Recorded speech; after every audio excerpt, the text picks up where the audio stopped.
Welcome to Forgotten Sci-Fi.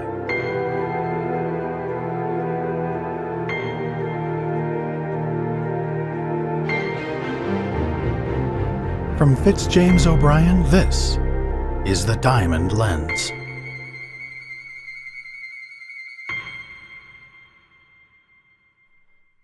Chapter 1. The Bending of the Twig. From a very early period of my life, the entire bent of my inclinations had been towards microscopic investigations. When I was not more than 10 years old, a distant relative of our family, hoping to astonish my inexperience, constructed a simple microscope for me by drilling in a disc of copper a small hole, in which a drop of pure water was sustained by capillary attraction.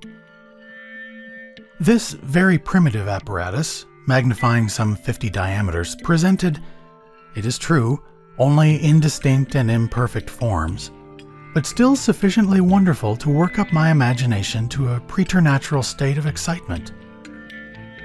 Seeing me so interested in this rude instrument, my cousin explained to me all that he knew about the principles of the microscope, related to me a few of the wonders which had been accomplished through its agency, and ended by promising to send me one regularly constructed immediately on his return to the city.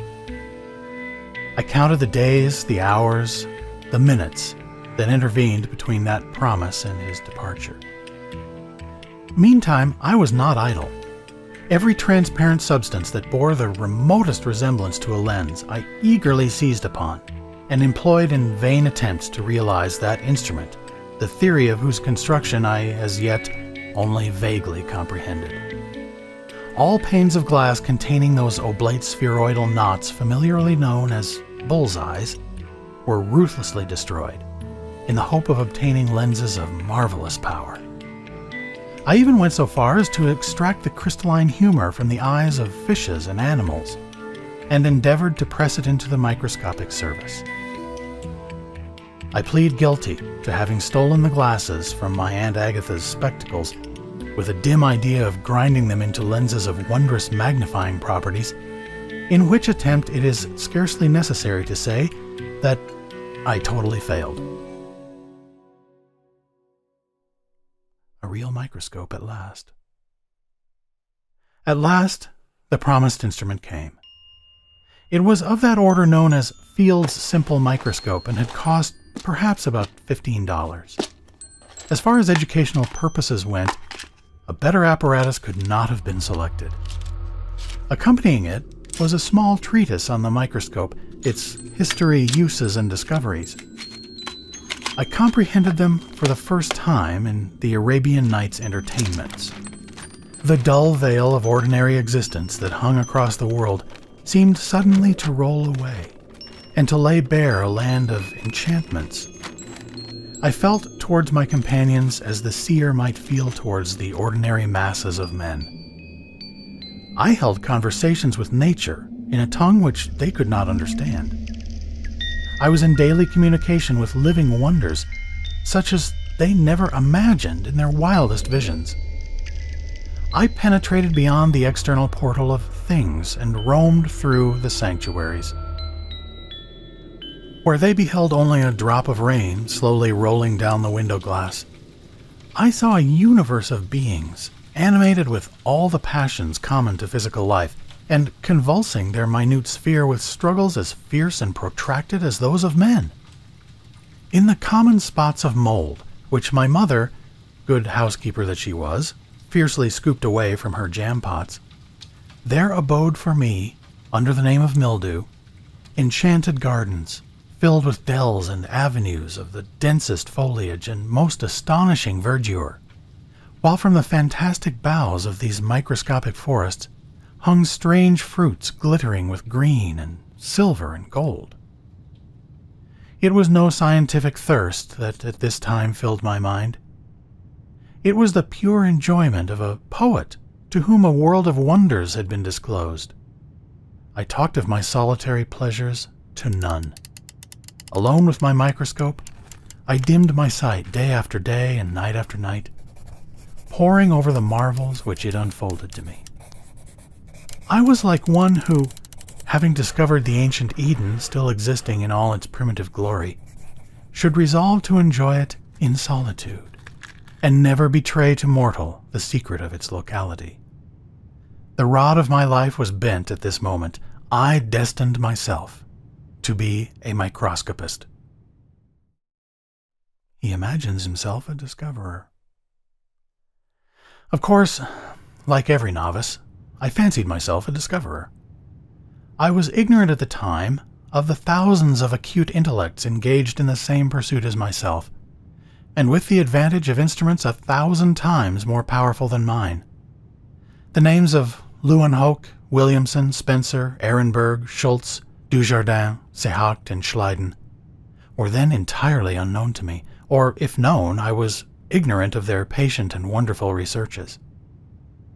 In every fresh specimen of cryptogamia which I placed beneath my instrument, I believed that I discovered wonders of which the world was as yet ignorant. I remember well the thrill of delight and admiration that shot through me the first time I discovered the common wheel animalculae, Rotifera vulgaris, expanding and contracting its flexible spokes and seemingly rotating through the water. Alas, as I grew older and obtained some works treating of my favorite study, I found that I was only on the threshold of a science to the investigation of which some of the greatest men of the age were devoting their lives and intellects. As I grew up, my parents, who saw but little likelihood of anything practical resulting from the examination of bits of moss and drops of water through a brass tube and a piece of glass, were anxious that I should choose a profession. It was their desire that I should enter the counting house of my uncle, Ethan Blake, a prosperous merchant who carried on business in New York. This suggestion I decisively combated. I had no taste for trade. I should only make a failure. In short, I refused to become a merchant. But it was necessary for me to select some pursuit. My parents were staid New England people who insisted on the necessity of labor. And therefore, although, thanks to the bequest of my poor Aunt Agatha, I should, on coming of age, inherit a small fortune sufficient to place me above want, it was decided that, instead of waiting for this, I should act the nobler part, and employ the intervening years in rendering myself independent. Selecting a profession. After much cogitation, I complied with the wishes of my family and selected a profession. I determined to study medicine at the New York Academy. This disposition of my future suited me. A removal from my relatives would enable me to dispose of my time as I pleased without fear of detection. As long as I paid my academy fees, I might shirk attending the lectures if I chose, and as I never had the remotest intention of standing an examination, there was no danger of my being plucked. Besides, a metropolis was the place for me. There I could obtain excellent instruments, the newest publications, intimacy with men of pursuits kindred with my own. In short, all things necessary to ensure a profitable devotion of my life to my beloved science. I had an abundance of money, few desires that were not bounded by my illuminating mirror on one side and my object glass on the other. What, therefore, was to prevent my becoming an illustrious investigator of the veiled worlds? It was with the most buoyant hope that I left my New England home and established myself in New York. Chapter 2. The Longing of a Man of Science. My first step, of course, was to find suitable apartments. These I obtained after a couple of days' search in 4th Avenue. A very pretty second-floor unfurnished, containing sitting room, bedroom, and a smaller apartment which I intended to fit up as a laboratory. I furnished my lodgings simply, but rather elegantly, and then devoted all my energies to the adornment of the temple of my worship. I visited Pike, the celebrated optician, and passed in review his splendid collection of microscopes. Field's compound, Hingham's, Spencer's, Nachet's binocular, that founded on the principles of the stereoscope, and at length fixed upon that form known as Spencer's trunnion microscope as combining the greatest number of improvements with an almost perfect freedom from tremor. Along with this, I purchased every possible accessory: draw tubes, micrometers, a camera lucida, a lever stage, achromatic condensers, white cloud illuminators, prisms, parabolic condensers, polarizing apparatus, forceps, aquatic boxes, fishing tubes, with a host of other articles, all of which would have been useful in the hands of an experienced microscopist, but, as I afterwards discovered, were not of the slightest present value to me. It takes years of practice to know how to use a complicated microscope. The optician looked suspiciously at me as I made these wholesale purchases.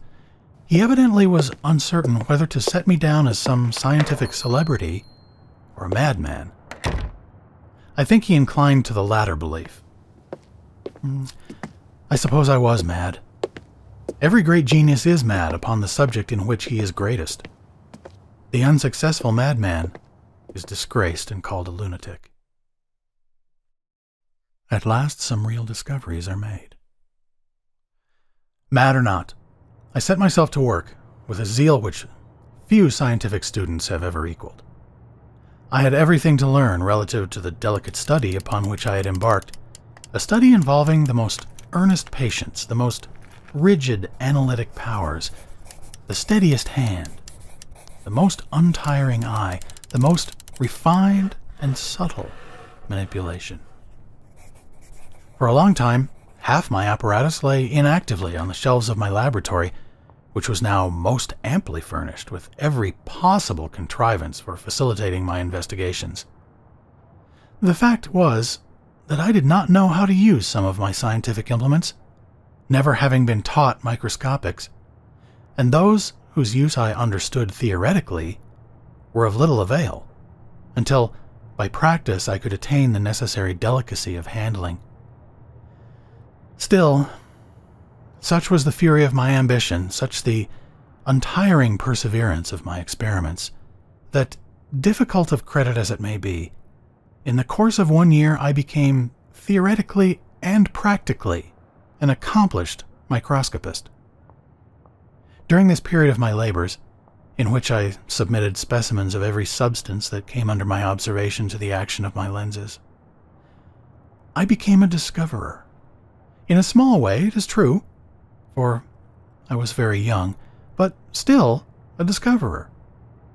It was I who destroyed Ehrenberg's theory that the Volvox globator was an animal and proved that his monads with stomachs and eyes were merely phases of the formation of a vegetable cell, and were, when they reached their mature state, incapable of the act of conjugation or any true generative act, without which no organism rising to any stage of life higher than vegetable can be said to complete. It was I who resolved the singular problem of rotation in the cells and hairs of plants into ciliary attraction, in spite of the assertions of Mr. Wenham and others that my explanation was the result of an optical illusion. But, notwithstanding these discoveries, laboriously and painfully made as they were, I felt horribly dissatisfied. At every step, I found myself stopped by the imperfections of my instruments. Like all active microscopists, I gave my imagination full play. Indeed, it is a common complaint against many such that they supply the defects of their instruments with the creations of their brains. I imagined depths beyond depths in nature, which the limited power of my lenses prohibited me from exploring. I lay awake at night, constructing imaginary microscopes of immeasurable power, with which I seemed to pierce all the envelopes of matter, down to its original atom. How I cursed those imperfect media which necessity through ignorance compelled me to use. How I longed to discover the secret of some perfect lens, whose magnifying power should be limited only by the resolvability of the object, and which, at the same time, should be free from spherical and chromatic aberration. In short, from all the obstacles over which the poor microscopist finds himself continually stumbling. I felt convinced that the simple microscope, composed of a single lens of such vast yet perfect power, was possible of construction. To attempt to bring the compound microscope up to such a pitch would have been commencing at the wrong end, this latter being simply a partially successful endeavor to remedy those very defects of the simple instrument, which, if conquered, would leave nothing to be desired.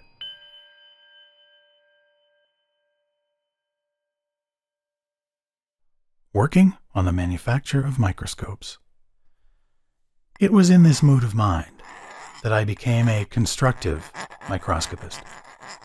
After another year passed in this new pursuit, experimenting on every imaginable substance, glass, gems, flints, crystals, artificial crystals formed of the alloy of various vitreous materials. In short, having constructed as many varieties of lenses as Argus had eyes, I found myself precisely where I started, with nothing gained, save an extensive knowledge of glass-making. I was almost dead with despair. My parents were surprised at my apparent want of progress in my medical studies. I had not attended one lecture since my arrival in the city, and the expenses of my mad pursuit had been so great as to embarrass me very seriously. I was in this frame of mind one day, experimenting in my laboratory on a small diamond, that stone, from its great refracting power, having always occupied my attention more than any other, when a young Frenchman who lived on the floor above me, and who was in the habit of occasionally visiting me, entered the room, in search of a diamond microscope lens. I think that Jules Simon was an interesting character. He had many traits commensurate with this character, a love of jewelry, of dress, and of good living. There was something mysterious about him. He always had something to sell, and yet went into excellent society. When I say sell, I should perhaps have said peddle, for his operations were generally confined to the disposal of single articles, a picture, for instance, or a rare carving in ivory, or a pair of dueling pistols, or the dress of a Mexican caballero. When I was first furnishing my rooms, he paid me a visit, which ended in my purchasing an antique silver lamp, which he assured me was a Cellini. It was handsome enough, even for that, and some other knickknacks for my sitting room. Why Simon should pursue this petty trade I never could imagine. He apparently had plenty of money, and had the entree of the best houses in the city, taking care, however, I suppose, to drive no bargains within the enchanted circle of the upper 10. I came at length to the conclusion that this peddling was but a mask to cover some greater object, and even went so far as to believe my young acquaintance to be implicated in the slave trade. That, however, was none of my affair. On the present occasion, Simon entered my room in a state of considerable excitement. "Ah, mon ami!" he cried before I could even offer him the ordinary salutation. "It has occurred to me to be the witness of the most astonishing things in the world. I promenade myself to the house of Madame. How does the little animal, Le Renard, name himself in the Latin?" A spiritualistic medium. "Vulpes," I answered.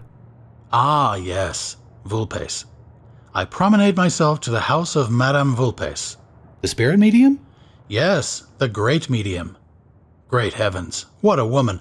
I write on a slip of paper many questions concerning affairs the most secret, affairs that conceal themselves in the abysses of my heart the most profound.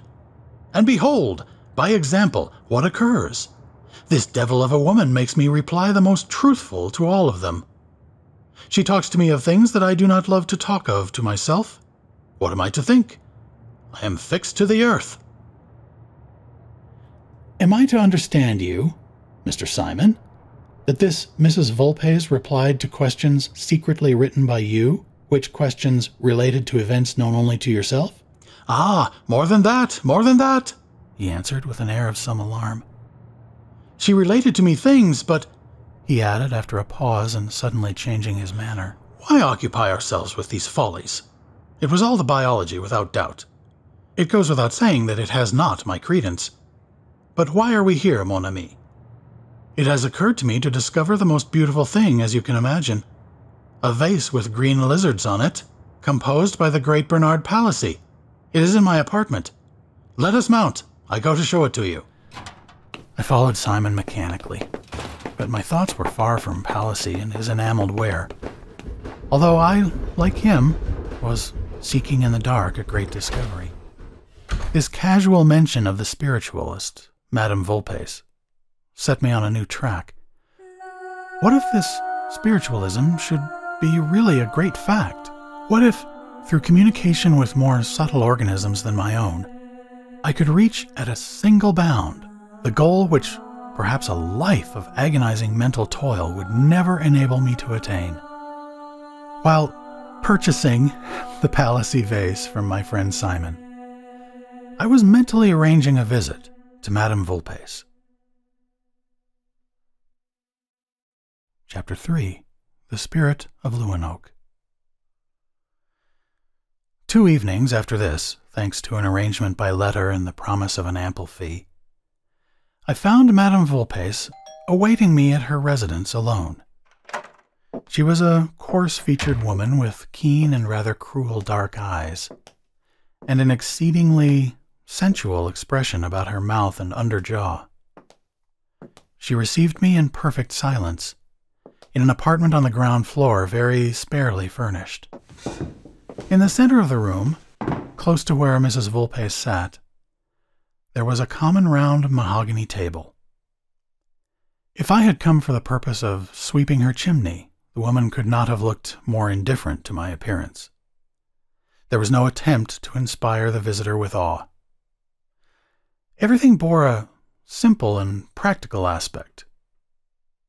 This intercourse with the spiritual world was evidently as familiar an occupation with Mrs. Vulpes as eating her dinner or riding in an omnibus. "You come for a communication, Mr. Linley?"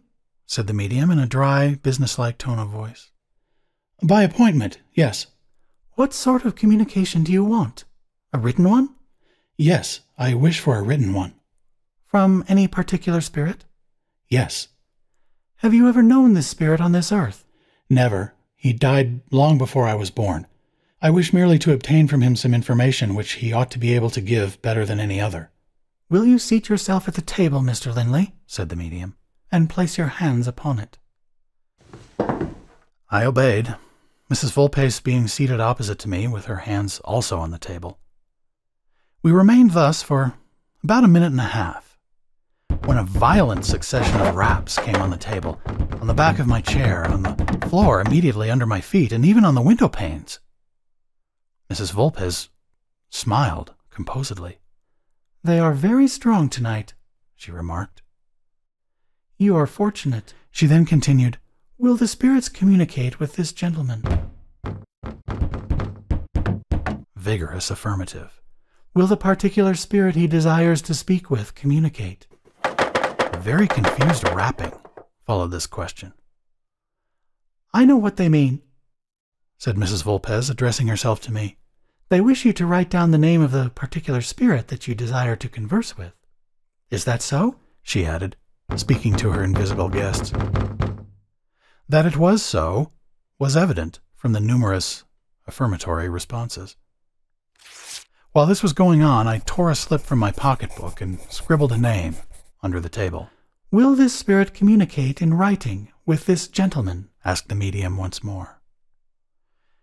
After a moment's pause, her hand seemed to be seized with a violent tremor, shaking so forcibly that the table vibrated. She said that a spirit had seized her hand and would write.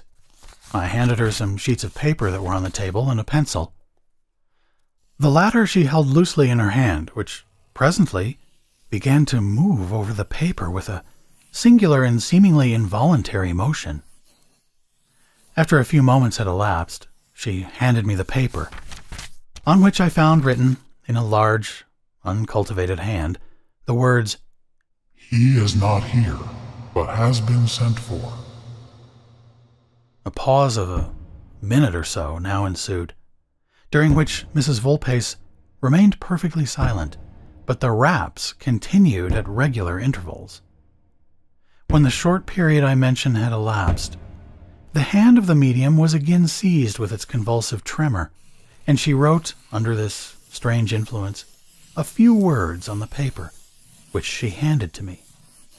They were as follows: "I am here. Question me. Leeuwenhoek." I was astounded. The name was identical with that I had written beneath the table and carefully kept concealed. Neither was it at all probable that an uncultivated woman like Mrs. Vulpes should know even the name of the great father of microscopics. It may have been biology, but this theory was soon doomed to be destroyed. I wrote on my slip, still concealing it from Mrs. Vulpes, a series of questions which, to avoid tediousness, I shall place with the responses in the order in which they occurred. Can the microscope be brought to perfection? Spirit. Yes. I. Am I destined to accomplish this great task? Spirit. You are. I wish to know how to proceed to attain this end. For the love which you bear to science, help me. Spirit. A diamond of 140 carats, submitted to electromagnetic currents for a long period, will experience a rearrangement of its atoms inter se, and from that stone you will form the universal lens. I. Will great discoveries result from the use of such a lens? Spirit. So great that all that has gone before is as nothing. I. But the refractive power of the diamond is so immense that the image will be formed within the lens. How is that difficulty to be surmounted? Spirit. Pierce the lens through its axis, and the difficulty is obviated. The image will be formed in the pierced space, which will itself serve as a tube to look through. Now I am called. Good night. The diamond found. I cannot at all describe the effect that these extraordinary communications had upon me. I felt completely bewildered. No biological theory could account for the discovery of the lens. The medium might, by means of biological rapport with my mind, have gone so far as to read my questions and reply to them coherently, but biology could not enable her to discover that magnetic currents would so alter the crystals of the diamond as to remedy its previous defects and admit of its being polished into a perfect lens. Some such theory may have passed through my head, it is true, but if so, I had forgotten it. In my excited condition of mind, there was no course left but to become a convert, and I was in a state of the most painful nervous exaltation that I left the medium's house that evening. She accompanied me to the door, hoping that I was satisfied. The raps followed us as we went through the hall, sounding on the balusters, the flooring, and even the lintels of the door. I hastily expressed my satisfaction and escaped hurriedly into the cool night air. I walked home with but one thought possessing me: how to obtain a diamond of the immense size required. My entire means multiplied 100 times over would have been inadequate to its purchase. Besides, such stones are rare and become historical. I could find such only in the regalia of Eastern or European monarchs. Chapter 4. The Eye of Morning. There was a light in Simon's room as I entered my house. a vague impulse urged me to visit him. As I opened the door of his sitting room unannounced, he was bending, with his back toward me, over a Carcel lamp, apparently engaged in minutely examining some object which he held in his hands. As I entered, he started suddenly, thrust his hand into his breast pocket, and turned to me with a face crimson with confusion. "What?" I cried. "Poring over the miniature of some fair lady? Well, don't blush so much, I won't ask to see it."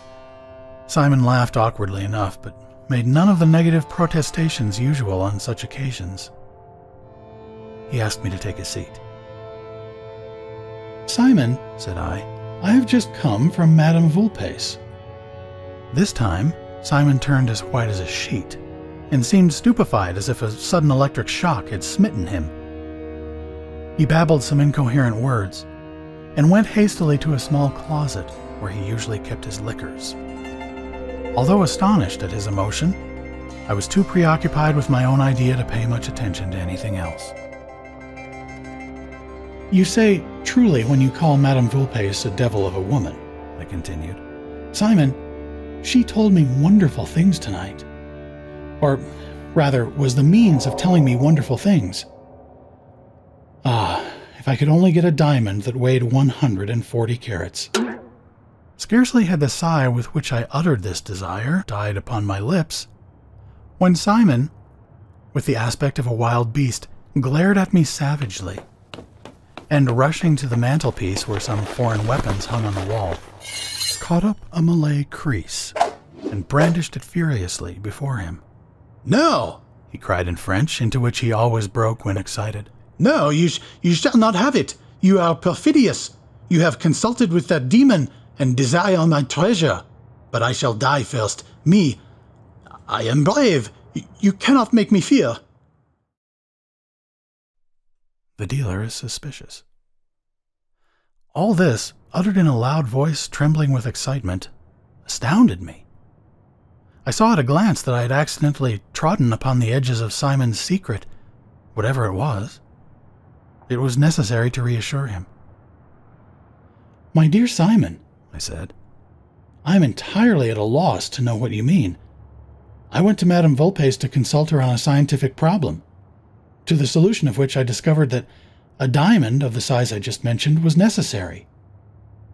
You were never alluded to during the evening, nor, so far as I was concerned, even thought of. What can be the meaning of this outburst? If you happen to have a set of valuable diamonds in your possession, you need fear nothing from me. The diamond which I require you could not possess. Or, if you did possess it, you would not be living here." Something in my tone must have completely reassured him, for his expression immediately changed to a sort of constrained merriment, combined, however, with a certain suspicious attention to my movements. He laughed, and said that I must bear with him, that he was, at certain moments, subject to a species of vertigo, which betrayed itself in incoherent speeches, and that the attacks passed off as rapidly as they came. He put his weapon aside while making this explanation, and endeavored with some success to assume a more cheerful air. All this did not impose on me in the least. I was too much accustomed to analytical labors to be baffled by so flimsy a veil. I determined to probe the mystery to the bottom. "Simon," I said gaily, "let us forget all this over a bottle of Burgundy. I have a case of Lesueur's Clos Vougeot downstairs, fragrant with the odors and ruddy with the sunlight of the Côte d'Or. Let us have a couple of bottles, what say you?" "With all my heart," answered Simon smilingly.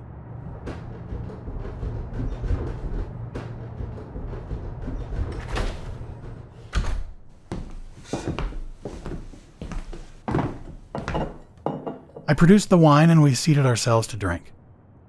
It was of a famous vintage, that of 1848, a year when war and wine throve together, and its pure but powerful juice seemed to impart renewed vitality to the system. By the time we had half finished the second bottle, Simon's head, which I knew was a weak one, had begun to yield, while I remained calm as ever, only that every draught seemed to send a flush of vigor through my limbs. Simon's utterance became more and more indistinct. He took to singing French chansons of a not very moral tendency. I rose suddenly from the table just at the conclusion of one of those incoherent verses, and fixing my eyes upon him with a quiet smile, said, "Simon, I have deceived you. I learned your secret this evening. You may as well be frank with me. Mrs. Vulpes, or rather one of her spirits, told me all." A wonderful rose diamond. He started with horror. His intoxication seemed for the moment to fade away, and he made a movement towards the weapon that he had, a short time before, laid down. I stopped him with my hand. "Monster!" he cried passionately. "I am ruined! What shall I do? You shall never have it, I swear by my mother." "I don't want it," I said. "Rest secure, but be frank with me. Tell me all about it." The drunkenness began to return. He protested with maudlin earnestness that I was entirely mistaken, that I was intoxicated, then asked me to swear eternal secrecy and promised to disclose the mystery to me. I pledged myself, of course, to all, with an uneasy look in his eyes and hands unsteady with drink and nervousness. He drew a small case from his breast and opened it. Heavens! How the mild lamplight was shivered into 1,000 prismatic arrows as it fell upon a vast rose diamond that glittered in the case. I was no judge of diamonds, but I saw at a glance that this was a gem of rare size and purity. I looked at Simon with wonder and, must I confess it, with envy. How could he have obtained this treasure?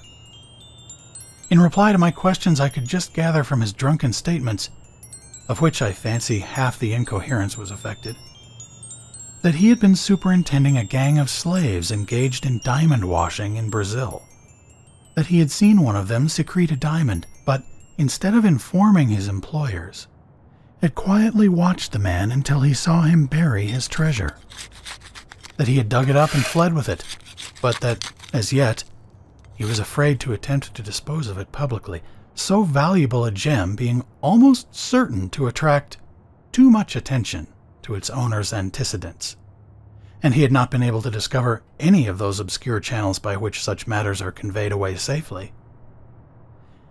He added that, in accordance with the Oriental practice, he had named his diamond with the fanciful title of the Eye of Morning. While Simon was relating this to me, I regarded the great diamond attentively. Never had I beheld anything so beautiful. All the glories of light, ever imagined or described, seemed to pulsate in its crystalline chambers. Its weight, as I learned from Simon, was exactly 140 carats. Here was an amazing coincidence. The hand of destiny seemed in it. On the very evening when the spirit of Leeuwenhoek communicates to me the great secret of the microscope, the priceless means which he directs me to employ start up within my easy reach. I determined, with the most perfect deliberation, to possess myself of Simon's diamond. He murders the dealer. I sat opposite to him while he nodded over his glass and calmly revolved the whole affair. I did not for an instant contemplate so foolish an act as a common theft, which would of course be discovered, or at least necessitate flight and concealment, all of which must interfere with my scientific plans. There was but one step to be taken: to kill Simon. After all, what was the life of the little peddling Jew in comparison with the interests of science? Human beings are taken every day from the condemned prisons to be experimented on by surgeons. This man, Simon, was, by his own confession, a criminal, a robber, and I believed on my soul a murderer. He deserved death quite as much as any felon condemned by the laws. Why should not I, like the government, contrived that his punishment should contribute to the progress of human knowledge. The means for accomplishing everything I desired lay within my reach. There stood upon the mantelpiece was a bottle half full of French laudanum. Simon was so occupied with his diamond, which I had just restored to him, that it was an affair of no difficulty to drug his glass. In a quarter of an hour he was in a profound sleep.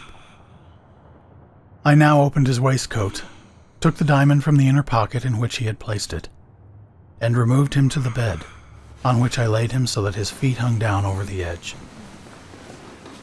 I had possessed myself of the Malay crease, which I held in my right hand, while with the other I discovered as accurately as I could by pulsation the exact locality of the heart. It was essential that all the aspects of his death should lead to the surmise of self-murder. I calculated the exact angle at which it was probable that the weapon, if leveled by Simon's own hand, would enter his breast. Then, with one powerful blow, I thrust it up to the hilt in the very spot which I desired to penetrate. A convulsive thrill ran through Simon's limbs. I heard a smothered sound issue from his throat, precisely like the bursting of a large air bubble sent up by a diver when it reaches the surface of the water. He turned half round on his side and, as if to assist my plans more effectually, his right hand, moved by some mere spasmodic impulse, clasped the handle of the crease, which it remained holding with extraordinarily muscular tenacity. Beyond this, there was no apparent struggle. The laudanum, I presume, paralyzed the usual nervous action. He must have died instantly. There was yet something to be done, to make it certain that all suspicion of the act should be diverted from any inhabitant of the house to Simon himself. It was necessary that the door should be found in the morning, locked on the inside. How to do this, and afterwards escape myself? Not by the window. That was a physical impossibility. Besides, I was determined that the window also should be found bolted. The solution was simple enough.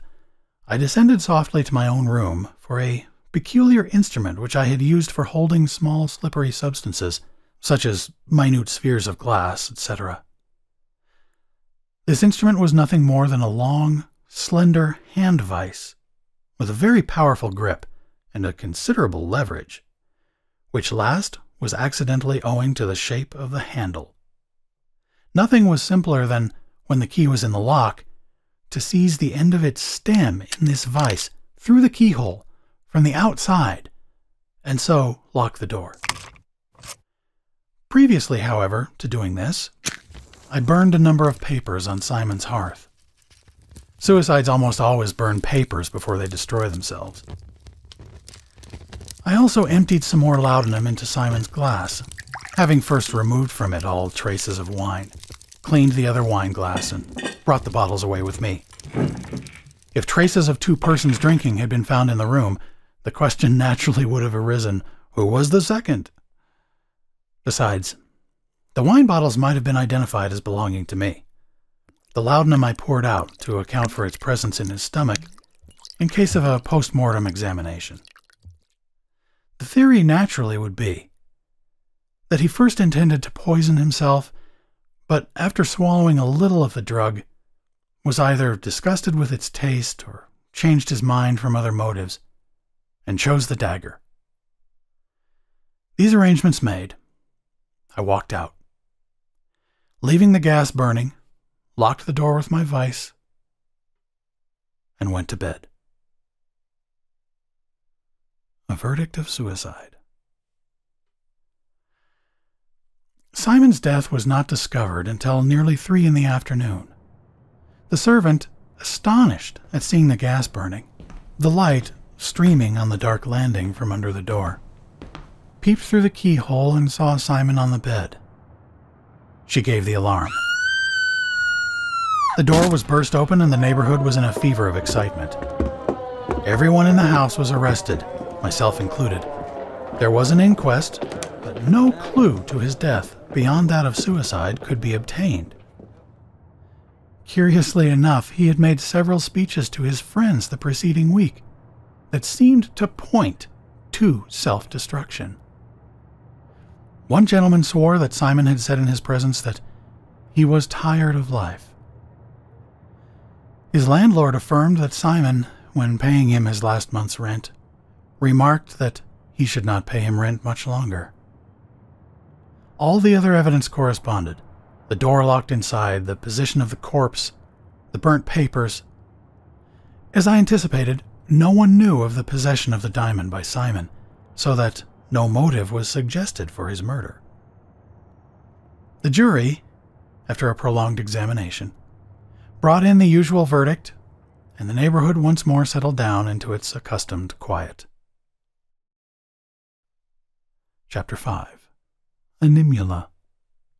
The 3 months succeeding Simon's catastrophe, I devoted night and day to my diamond lens. I had constructed a vast galvanic battery composed of nearly 2,000 pairs of plates. A higher power I dared not use lest the diamond should be calcined.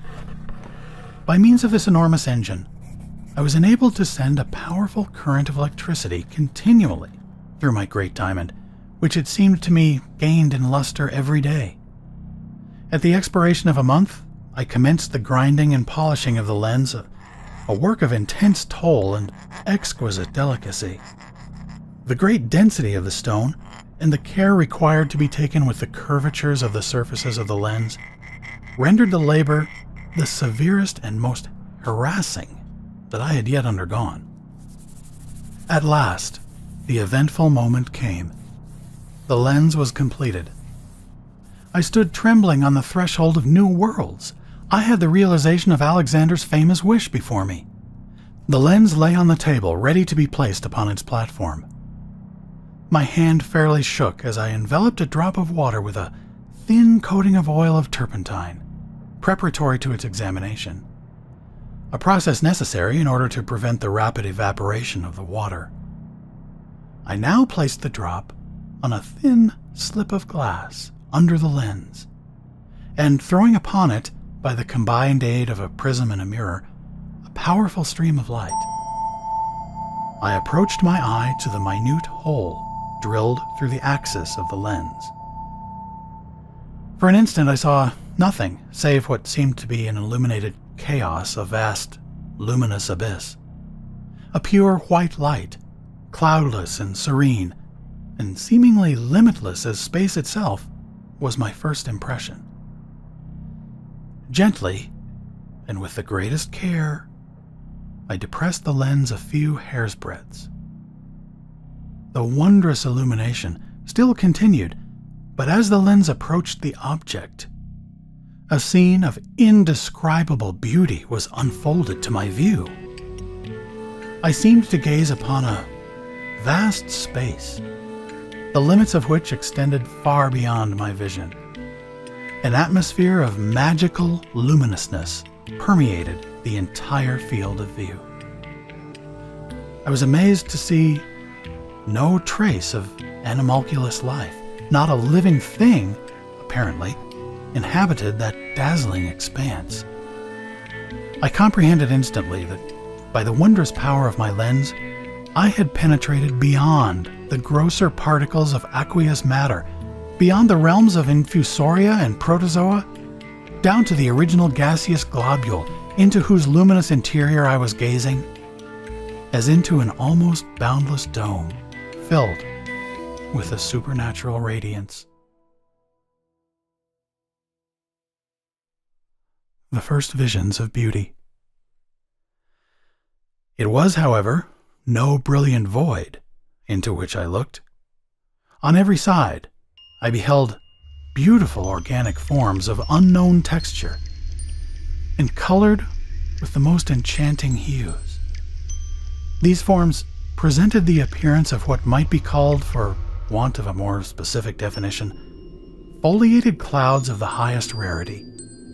That is, they undulated and broke into vegetable formations and were tinged with splendors compared with which the gilding of our autumn woodlands is as dross compared with gold. Far away into the illimitable distance stretched long avenues of these gaseous forests, dimly transparent and painted with prismatic hues of unimaginable brilliancy. The pendant branches waved along the fluid glades until every vista seemed to break through half-lucent ranks of many-colored drooping silken pennons. What seemed to be either fruits or flowers, pied with 1,000 hues, lustrous and ever-varying, bubbled from the crowns of this fairy foliage.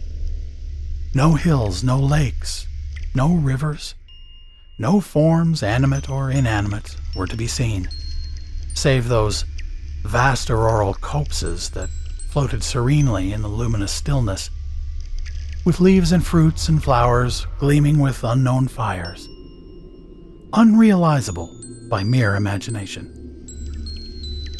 How strange, I thought, that this sphere should be thus condemned to solitude. I had hoped, at least, to discover some new form of animal life, perhaps of a lower class than any with which we are at present acquainted, but still some living organism. I found my newly discovered world, if I may so speak, a beautiful, chromatic desert. While I was speculating on the singular arrangements of the internal economy of nature, with which she so frequently splinters into atoms our most compact theories, I thought I beheld a form moving slowly through the glades of one of the prismatic forests. I looked more attentively and found that I was not mistaken. Words cannot depict the anxiety with which I awaited the nearer approach of this mysterious object. Was it merely some inanimate substance held in suspense in the attenuated atmosphere of the globule? Or was it an animal endowed with vitality and motion? It approached, flitting behind the gauzy, colored veils of cloud foliage, for seconds dimly revealed, then vanishing. At last, the violet pennons that trailed nearest to me vibrated. They were gently pushed aside, and the form floated out into the broad light. The glorious Animula. It was a female human shape. When I say human, I mean it possessed the outlines of humanity, but there the analogy ends. Its adorable beauty lifted it illimitable heights beyond the loveliest daughter of Adam. I dare not, attempt to inventory the charms of this divine revelation of perfect beauty. Those eyes of mystic violet, dewy and serene, evade my words. Her long lustrous hair following her glorious head in a golden wake, like the track sown in heaven by a falling star, seems to quench my most burning phrases with its splendors. If all the bees of Hybla nestled upon my lips, they would still sing but hoarsely the wondrous harmonies of outline that enclosed her form. She swept out from between the rainbow curtains of the cloud trees into the broad sea of light that lay beyond. Her motions were those of some graceful naiad, cleaving by a mere effort of her will the clear, unruffled waters that fill the chambers of the sea. She floated forth with the serene grace of a frail bubble ascending through the still atmosphere of a June day. The perfect roundness of her limbs formed suave and enchanting curves. It was like listening to the most spiritual symphony of Beethoven the Divine to watch the harmonious flow of lines. This, indeed, was a pleasure cheaply purchased at any price.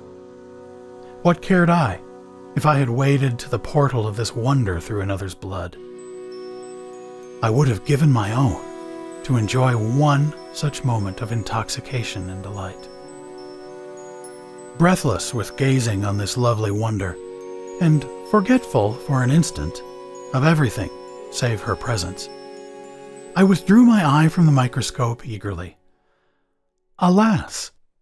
As my gaze fell on the thin slide that lay beneath my instrument, the bright light from mirror and from prism sparkled on a colorless drop of water. There in that tiny bead of dew, this beautiful being was forever imprisoned. The planet Neptune was not more distant from me than she. I hastened once more to apply my eye to the microscope. Animula, let me now call her by that dear name which I subsequently bestowed on her, had changed her position. She had again approached the wondrous forest and was gazing earnestly upwards. Presently, one of the trees, as I must call them, unfolded a long ciliary process with which it seized one of the gleaming fruits that glittered on its summit, and, sweeping slowly down, held it within reach of Animula. The sylph took it in her delicate hand and began to eat. My attention was so entirely absorbed by her that I could not apply myself to the task of determining whether this singular plant was or was not instinct with volition. More about his love, Animula. I watched her with the most profound attention as she made her repast. The suppleness of her motions sent a thrill of delight through my frame.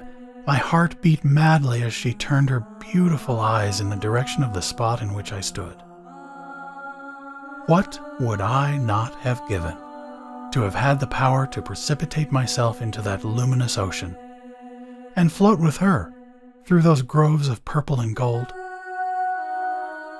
While I was thus breathlessly following her every movement, she suddenly started, seemed to listen for a moment, and then, cleaving the brilliant ether in which she was floating, like a flash of light, pierced through the opaline forest and disappeared. Instantly, a series of the most singular sensations attacked me. It seemed as if I had suddenly gone blind. The luminous sphere was still before me, but my daylight had vanished. What caused this sudden disappearance? Had she a lover or a husband? Yes, that was the solution. Some signal from a happy fellow being had vibrated through the avenues of the forest, and she had obeyed the summons. The agony of my sensations, as I arrived at this conclusion, startled me. I tried to reject the conviction that my reason forced upon me. I battled against the fatal conclusion, but in vain. It was so. I had no escape from it. I loved an animalcule. It is true that, thanks to the marvelous power of my microscope, she appeared of human proportions, instead of presenting the revolting aspect of the coarser creatures that live and struggle and die in the more easily resolvable portions of the water drop. She was fair and delicate, and of surpassing beauty. But of what account was all that? Every time that my eye was withdrawn from the instrument, it fell on a miserable drop of water, within which, I must be content to know, dwelt all that could make my life lovely. Could she but see me once, could I, for one moment, pierce the mystical walls that so inexorably rose to separate us, and whisper all that filled my soul, I might consent to be satisfied for the rest of my life with the knowledge of her remote sympathy. It would be something to have established even the faintest personal link to bind us together, to know that at times when roaming through these enchanted glades, she might think of the wonderful stranger who had broken the monotony of her life with his presence and left a gentle memory in her heart. But it could not be. No invention of which human intellect was capable could break down the barriers that nature had erected. I might feast my soul upon her wondrous beauty, yet she must always remain ignorant of the adoring eyes that day and night gazed upon her and even when closed, beheld her in dreams. With a bitter cry of anguish, I fled from the room and, flinging myself on my bed, sobbed myself to sleep like a child. Chapter 6. The Spilling of the Cup. I arose the next morning almost at daybreak and rushed to my microscope. I trembled as I sought the luminous world in miniature that contained my all. Animula was there. I had left the gas lamp, surrounded by its moderators, burning when I went to bed the night before. I found the sylph bathing, as it were, with an expression of pleasure animating her features in the brilliant light which surrounded her. She tossed her lustrous golden hair over her shoulders with innocent coquetry. She lay at full length in the transparent medium in which she supported herself with ease, and gamboled with the enchanting grace that the nymph Salamacis might have exhibited when she sought to conquer the modest Hermaphroditus. I tried an experiment to satisfy myself if her powers of reflection were developed. I lessened the lamplight considerably. By the dim light that remained, I could see an expression of pain flit across her face. She looked upward suddenly, and her brows contracted. I flooded the stage of the microscope again with a full stream of light, and her whole expression changed. She sprang forward like some substance deprived of all weight. Her eyes sparkled and her lips moved. Ah, if science had only the means of conducting and reduplicating sounds as it does the rays of light, what carols of happiness would then have entranced my ears? What jubilant hymns to Adonis would have thrilled the illumined air? I now comprehended how it was that the Count de Gabalis peopled his mystic world with sylphs, beautiful beings whose breath of life was lambent fire, and who sported forever in regions of purest ether and purest light. The Rosicrucian had anticipated the wonder that I had practically realized. The passion grows stronger. How long this worship of my strange divinity went on, thus I scarcely know. I lost all note of time. All day, from early dawn and far into the night, I was to be found peering through that wonderful lens. I saw no one, went nowhere, and scarce allowed myself sufficient time for my meals. My whole life was absorbed in contemplation as rapt as that of any of the Romish saints. Every hour that I gazed upon the divine form strengthened my passion, a passion that was always overshadowed by the maddening conviction that, although I could gaze on her at will, she never could behold me. At length, I grew so pale and emaciated from want of rest and continual brooding over my insane love and its cruel conditions, that I determined to make some effort to wean myself from it. "Come," I said, "this is at best but a fantasy. Your imagination has bestowed on Animula charms which in reality she does not possess. Seclusion from female society has produced this morbid condition of mind. Compare her with the beautiful women of your own world, and this false enchantment will vanish." The dancer on the stage at Niblo's garden. I looked over the newspapers by chance. There, I beheld the advertisement of a celebrated danseuse who appeared nightly at Niblo's. The Signorina Caradois had the reputation of being the most beautiful as well as the most graceful woman in the world. I instantly dressed and went to the theater. The curtain drew up. The usual semicircle of fairies in white muslin were standing on the right toe around the enameled flower bank of green canvas on which the belated prince was sleeping. Suddenly a flute is heard. The fairies start. The trees open, the fairies all stand on the left toe, and the queen enters. It was the Signorina. She bounded forward amid thunders of applause and, lighting on one foot, remained poised in air. Heavens! Was this the great enchantress that had drawn monarchs at their chariot wheels? Those heavy muscular limbs, those thick ankles, those cavernous eyes, that stereotyped smile, those crudely painted cheeks. Where were the vermeil blooms, the liquid expressive eyes, the harmonious limbs of Animula? The signorina danced. What gross, discordant movements! The play of her limbs was all false and artificial. Her bounds were painful athletic efforts. Her poses were angular and distressed the eye. I could bear it no longer. With an exclamation of disgust that drew every eye upon me, I rose from my seat in the very middle of the signorina's pas de fascination and abruptly quitted the house.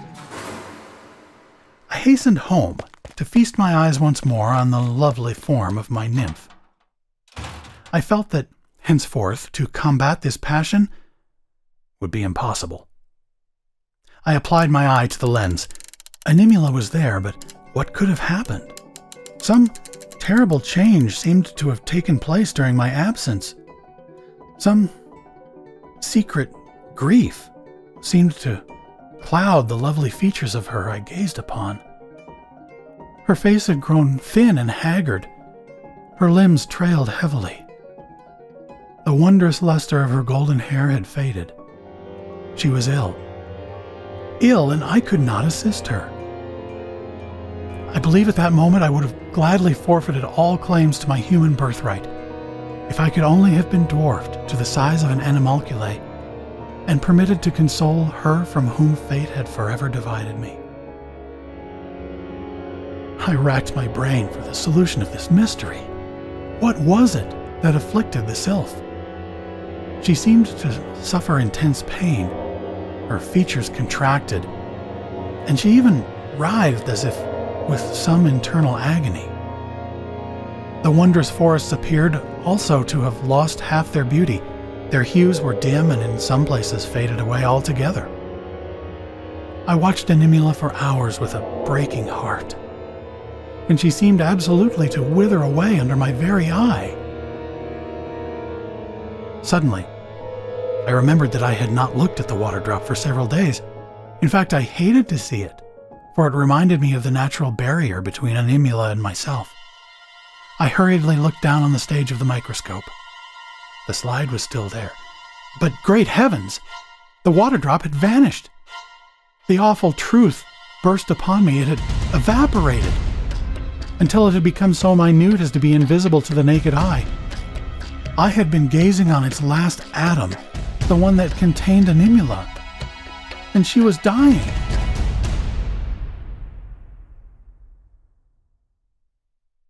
The disappearance of Animula. I rushed again to the front of the lens and looked through. Alas, the last agony had seized her.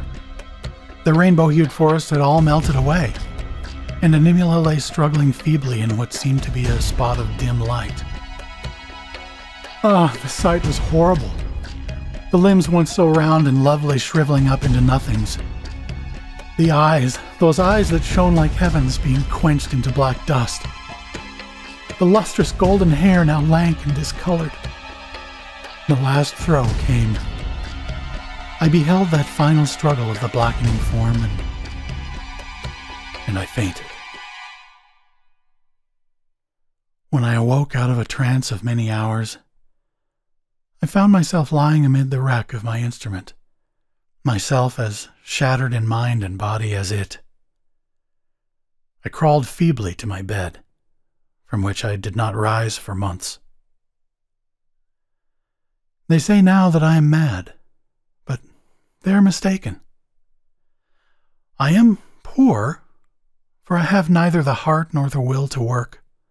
All my money is spent, and I live on charity. Young men's associations that love a joke invite me to lecture on optics before them, for which they pay me and laugh at me while I lecture.